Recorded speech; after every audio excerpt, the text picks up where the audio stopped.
आगे माई हमरो बिनाय भैया के चल बारी नमा मगे ग्राम पंचायत में सुनल हियो बहुते उनकर नमा मगे बहुते उनकर नमवा गे माई बहुते उनकर नमवा गे आगे हमरो बिनाय भैया गौरी बना के सनावा गे ग्राम पंचायत में सुनल हियो बहुते उनकर नमा मगे माई।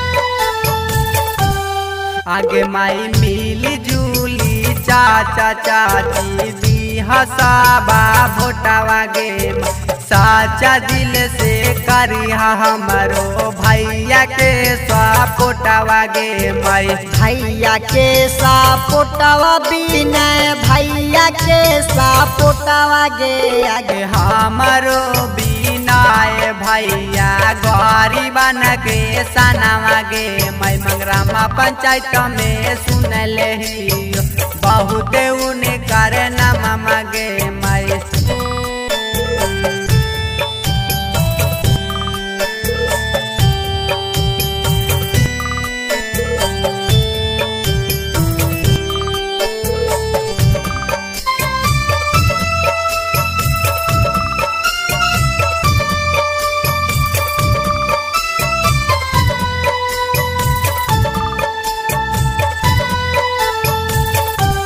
आगे माई दादा दादी भैया दीदी दी हसब ध्यानवा गे गौरी बन के नेता हथिन सच्चाई न सनावा गे माई। सच्चाई ना सनवा गे माई सच्चाई ना सनवा गे आगे हमरो बिनाय भैया गौरी बन के सनावा गे माई। गाई बिकरम गीतिया सबके करथिन बखानवा गे माई।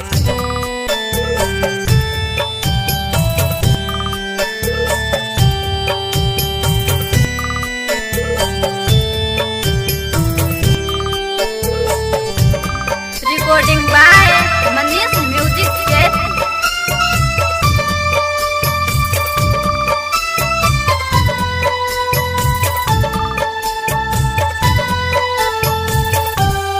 आगे माई हमरो बिनाय भैया के चल बारी नमा मगे ग्राम पंचायत में सुनल हियो बहुते उनकर नमा मगे बहुते उनकर नमवा गे माई बहुते उनकर नमवा गे आगे हमरो बिनाय भैया गौरी बन के सनावा गे ग्राम पंचायत में सुनल हियो बहुत